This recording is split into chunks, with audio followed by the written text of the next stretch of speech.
Nova pirâmide alimentar dos Estados Unidos. Hoje eu vou falar sobre isso com todos os pormenores que eu fiquei chocada quando descobri, mas que eu acho importante que você saiba também. E aí, será que é liberado comer carne até eu ter que abrir o botão da calça? Será que realmente é para tuchar banho até pelo nariz? O que mudou nessa diretriz e por que a gente tem que estar muito atentos aos sinais problemáticos? No dia 7 de janeiro de 2026, conhecido como semana passada, os Estados Unidos divulgaram a nova pirâmide alimentar, que faz parte ali de um guia de alimentação para a população norte-americana. Em poucos dias já tinha surgido um furdunço sobre essa nova pirâmide. Isso porque tinham algumas suspeitas ali de conflitos de interesse, dúvidas científicas muito grandes e que ainda não foram aprovadas e até outras controvérsias. E hoje eu quero te mostrar o que está por trás dessa mudança. Sem alarmismo, sem torcida, sem pender para um lado e para o outro, mas sim através de evidência científica.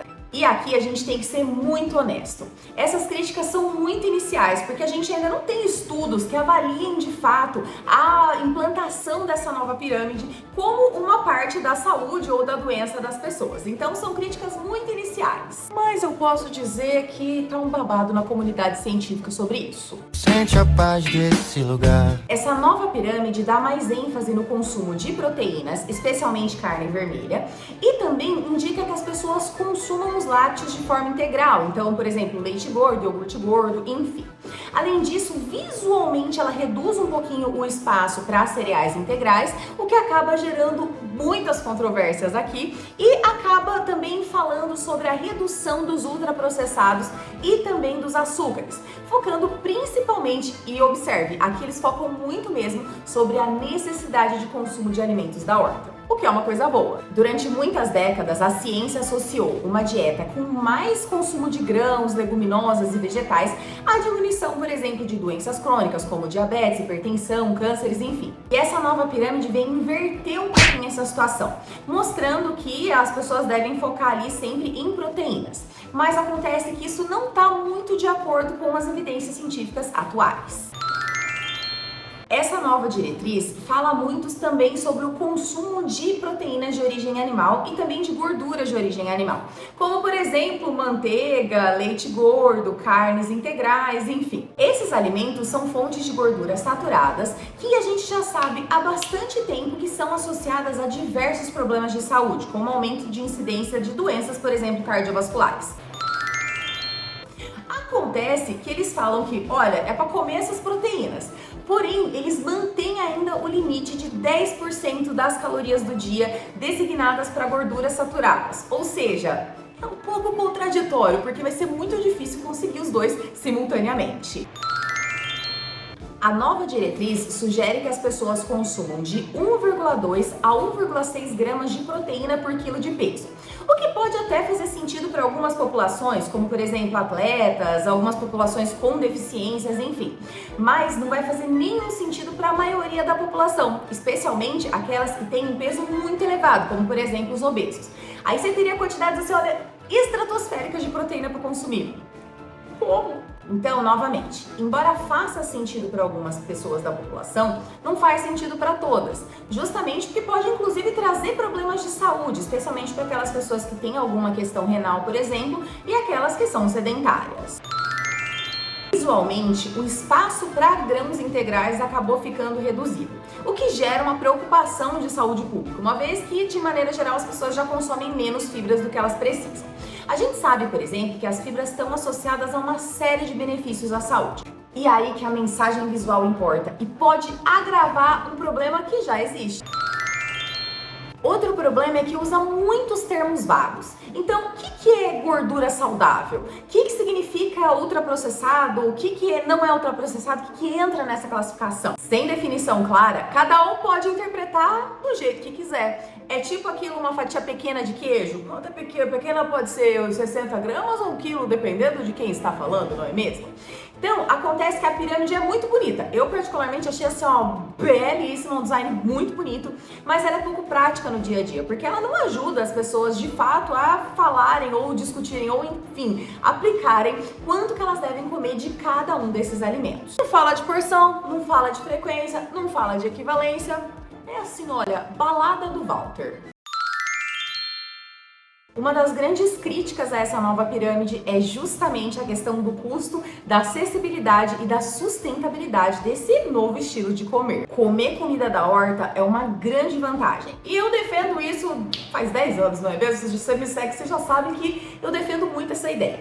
Mas, ao mesmo tempo, eu já trabalhei em comunidades, por exemplo, de pessoas muito vulneráveis socialmente e que eu sei que não é fácil você ter uma coisa fresca na sua casa. É mais fácil, de repente, aquilo que dura mais, porque você vai precisar gastar menos com a passagem de ônibus para chegar até o lugar onde você consegue a comida fresca.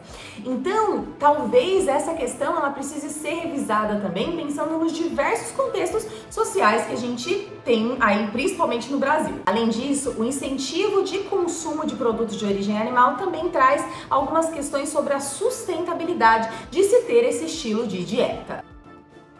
É agora que o filho chora e a mãe não vê, porque você, assim como eu, tenho certeza absoluta que vai ficar, assim, olha, embasbacado com as informações que eu vou te trazer agora. Eu vou ter que ler um pedaço, porque eu não decorei o nome da galera. Essa crítica agora não é nutricional, e sim de governança científica. E eu gostaria muito que você prestasse atenção no que eu vou te falar agora. Dos 9 autores científicos dessa nova diretriz, 7 deles estão ligados à indústria alimentícia, o que pode gerar grandes problemas de conflito de interesse, assim como vieses importantíssimos que a gente não pode deixar de considerar. De novo, se você já me segue há algum tempo, a gente já falou bastante sobre os conflitos de interesse e por que é perigoso você se basear exclusivamente em uma coisa que tenha tanto conflito. Esses 7 autores estão relacionados à indústria de laticínios, de carne e também de alimentos ultraprocessados. E eles, inclusive, disseram que são compensados financeiramente por seu trabalho nessas indústrias. São essas: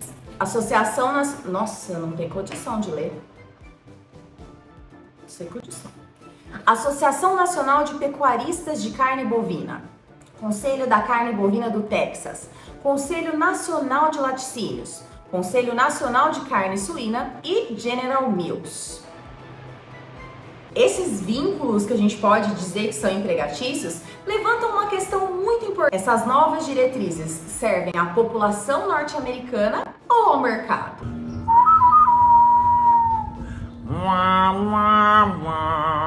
Isso nem é novidade.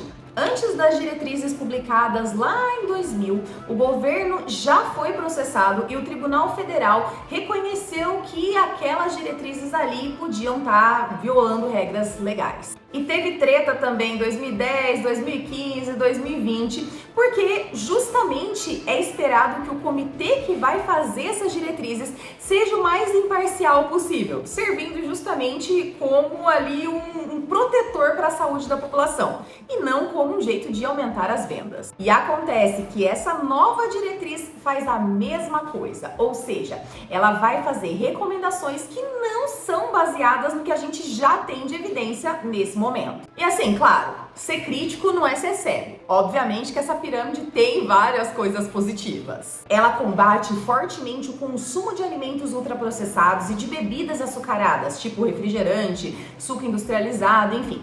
Além disso, ela tem um foco muito interessante em comer comida da horta, que eles chamam lá de comida de verdade. Basicamente, consumindo aqueles alimentos que a gente sabe que realmente vão nutrir a população. Ela também mantém as recomendações de açúcar, sódio, gordura saturada com aqueles vieses que a gente falou anteriormente. Na verdade, agora, só fazendo um adendo, eu imagino que numa reunião assim, por exemplo, tenha falado, eu quero mais carne, mas também tem que manter aqui, porque também já vai ser demais aumentar tudo. Aí, eu acho que foi desse jeito. E acontece que essa diretriz também foi endossada por várias instituições que são importantes, como por exemplo a Associação Norte-Americana do Coração, de Nutrição, e todas essas informações, elas lembram a gente de uma coisa muito importante. As diretrizes alimentares são feitas para o contexto do momento que estão sendo criadas. Guerra, excedente agrícola, indústria do milho, do cereal, da carne, do leite, enfim. Espera-se que a gente junte isso à disponibilidade científica da época, ou seja, aquelas evidências que a gente tem ali naquele momento. E espera-se também, e por isso que as diretrizes são publicadas de forma sistemática, espera-se também que quando as evidências mudam, as diretrizes acompanham isso também. E esse vídeo escancara pra gente a importância de não defender coisas como se aquilo fosse a verdade absoluta do universo. Afinal, fazer e consumir ciência indica que a gente precisa, na verdade, estar aberto às diversas mudanças que são implicadas na ciência. Então, o papel do nutricionista não é defender pirâmide, e sim ensinar as pessoas a criticar aquilo que elas estão vendo. Diretriz é ponto de partida, não é dogma. Espero que você tenha gostado do vídeo de hoje. Já comenta aqui embaixo para ajudar o meu vídeo a engajar um pouquinho. Comenta um trigo ou comenta um coração, ou enfim, o que você quiser comentar para ajudar esse vídeo a chegar a mais pessoas e o meu trabalho também chegar a mais pessoas. Um grande beijo e até a próxima!